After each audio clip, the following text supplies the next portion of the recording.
5 tahun pertama di era 80-an ini, action figure penuh dengan berbagai karakter dari film dan komik. Star Wars, G.I. Joe, He-Man and the Master of the Universe, Teenage Mutant Ninja Turtle, Transformers dari Hasbro dan Takara.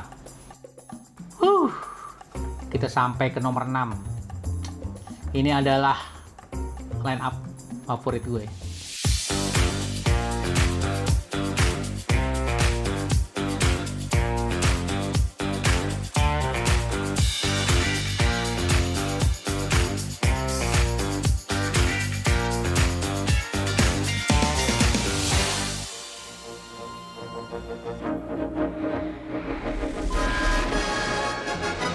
Inilah DC Super Powers buatan Kenner pada tahun 1984. Di tahun itu, DC menyerahkan lisensi kepada Kenner untuk membuat produk DC Super Powers.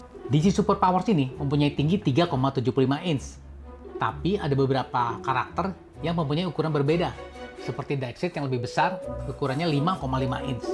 Untuk karakter-karakter sendiri, itu mengambil dari karakter-karakter utama dari DC Comics, seperti Superman, Batman, Green Lantern, Aquaman, Wonder Woman, Martian Manhunter, dan masih banyak lagi.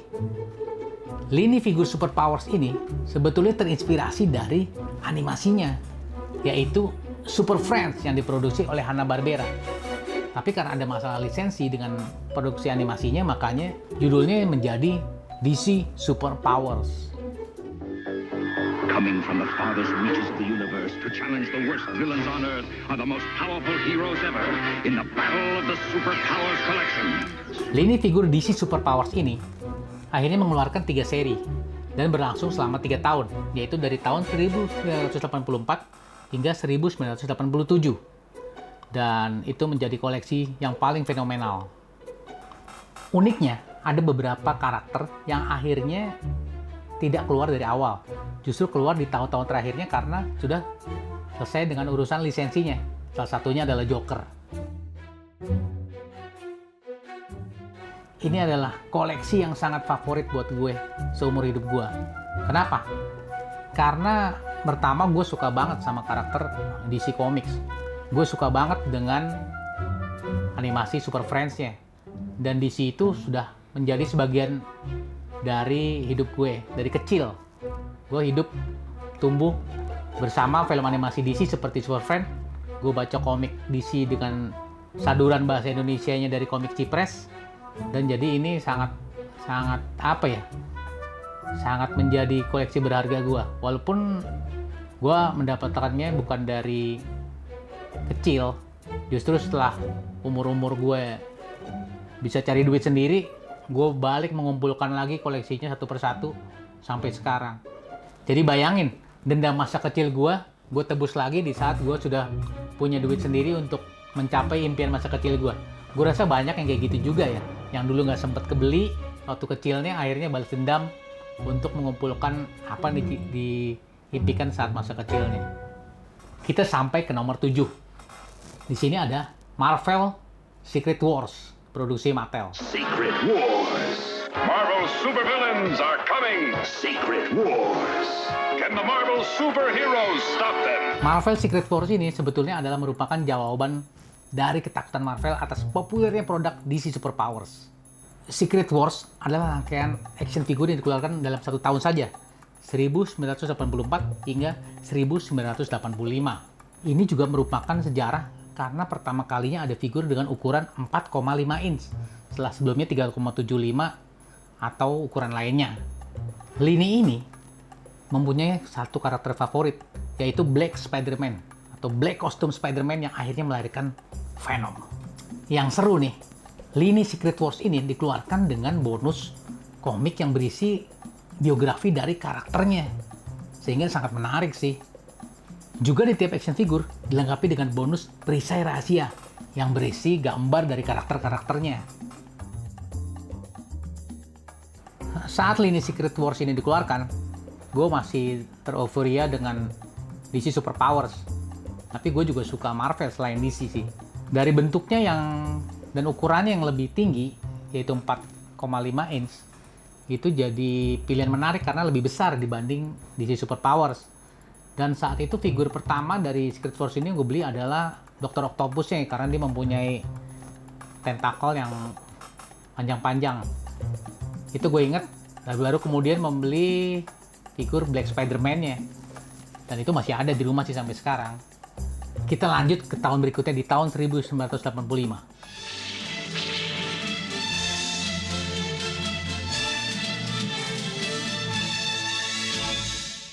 Kali ini ada produk bernama Macross atau disebut juga dengan Robotech pada tahun 1985. Diproduksi oleh Matchbox. Nah, yang kita tahu Matchbox itu kan sebetulnya produsen diecast atau mobil-mobilan ya. Awalnya, karakter ini berasal dari Jepang dan disebut dengan Macross. Macross akhirnya dirilis di versi Amerika dengan nama Robotech dan diproduksi oleh Matchbox tadi. Dan action figure ini dirilis dengan ukuran 3,75 inch. Selain yang ukuran 3,75 tadi, ternyata Matchbox juga merilis dengan ukuran 6 inch dengan karakter bernama Zentradi. Uniknya nih, Matchbox tidak dapat menjual karakter Valkyrie Fighter di seri Robotech ini. Kenapa? Karena Hasbro sudah melisensikannya sebagai salah satu produk dari Transformer. Transformers from Hasbro. Karena itu mereka akhirnya mengambil lisensi lain yaitu Veritech Fighter. Tapi ini tidak dapat berubah menjadi pesawat ya, hanya robot saja. Pengalamanku pribadi dengan Robotech ini yang versi Amerika dari Macross, dulu sih jarang ya ditemukannya di toko-toko di Indonesia pada masanya. Jadi gue juga nggak banyak membeli. Gue justru banyak membeli yang produk Jepangnya yaitu Macross-nya ya. Karena dulu juga bahannya lebih bagus, terutama dari part-part besi, walaupun harganya lebih mahal sih. Kita sampai di nomor 9. Ada apa ya? Ada Thundercats! Oh!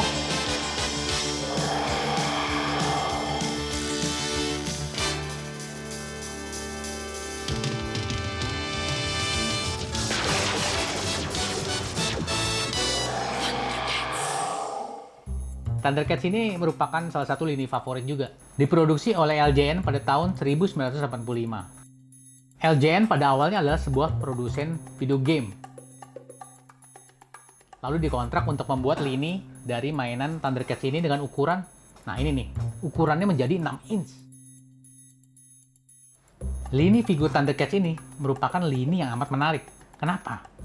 Karena selain ukurannya menjadi besar, yaitu 6 inch, dia juga mempunyai beberapa fitur menarik, seperti mata yang bisa menyala, dan juga Battlematic.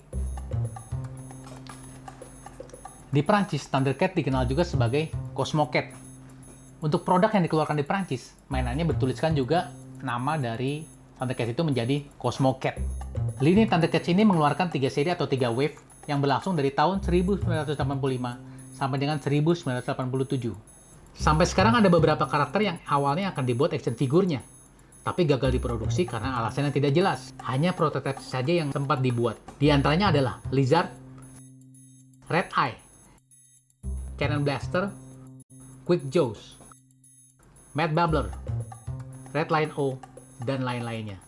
Pada saat Thundercats pertama keluar, anak-anak zaman itu, mungkin di tahun 80-an pertengahan ya, kenapa kita akhirnya membeli figur dari Thundercats? Karena waktu itu diputar di televisi nasional yaitu TVRI Programa 2. Figur Thundercats yang pertama gue beli justru bukan jagoannya, tapi penjahatnya yang bernama Slide. S-nya tipe 3 tuh. Karena bentuknya seperti kodok bawa kampak. Itu gue ingat banget, gue beli dengan harga sekitar Rp3.500. Nah dari situ akhirnya kegandrungan gue akan figur Thundercats ini terus berlanjut. Akhirnya gue koleksi terus, walaupun sampai sekarang nggak lengkap-lengkap sih. Oke, dari 5 tahun pertama di tahun 80-an, ini adalah posisi ke-10, yaitu The Mask.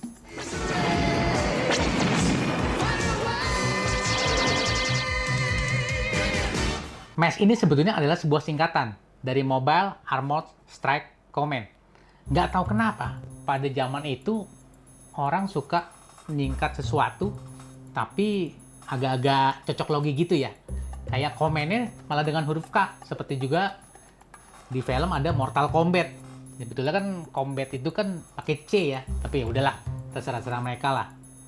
Lini figur mesh ini dirilis pada tahun 1985 dengan ukuran 2 inch. Kecil banget, tadi kan udah sempat gede, ini orang kecil lagi. Nah, kenapa 2 inch atau 2 inci? Karena ini disesuaikan dengan vehicle-nya, yaitu mobil-mobilnya. Dan mobil-mobil ini juga bisa berubah loh. Bukan menjadi robot, tapi bisa berubah menjadi bentuk seperti bentuk siaga perangnya ya, armored. Jadi dia berubah mode. Lini figur dan vehicle-nya dirilis lebih dulu, baru kemudian dirilis serial animasi TV-nya. Dan seperti biasa, begitu animasinya keluar, mainannya menjadi sukses berat. Lini mainan ini awalnya hanya kendaraan biasa yang dapat berubah bentuk menjadi bentuk yang lebih dipersenjatai. Gimik untuk kendaraan atau vehicle-nya adalah spring-loaded auto transformation. Jadi dia bisa berubah bentuk dengan bantuan per atau pegas. Jadi ada seperti mekaniknya gitu loh. Beberapa kendaraan dan vehicle ini adalah replika dari kendaraan benar yang memang ada lisensinya.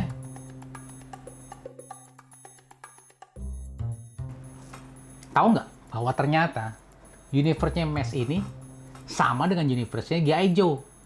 Karena pada tahun 2000-an keluarlah figur G.I. Joe dengan karakter Matt Tracker yang merupakan karakter utama dari film atau animasi mesh ini. Tadi kita sudah melihat perjalanan 5 tahun pertama di era 80-an. Dari tahun 80 sampai ke tahun 85. Nah, itu aja udah banyak banget sebetulnya. Kita hanya pilih 10 yang terbaik dari setiap tahun produksinya. Nah, bayangin tuh, masih banyak lagi produk-produk yang sebetulnya belum kita bahas. Jadi tetap stay tune, pantau terus di mana? Di Sudah Pasti Toys.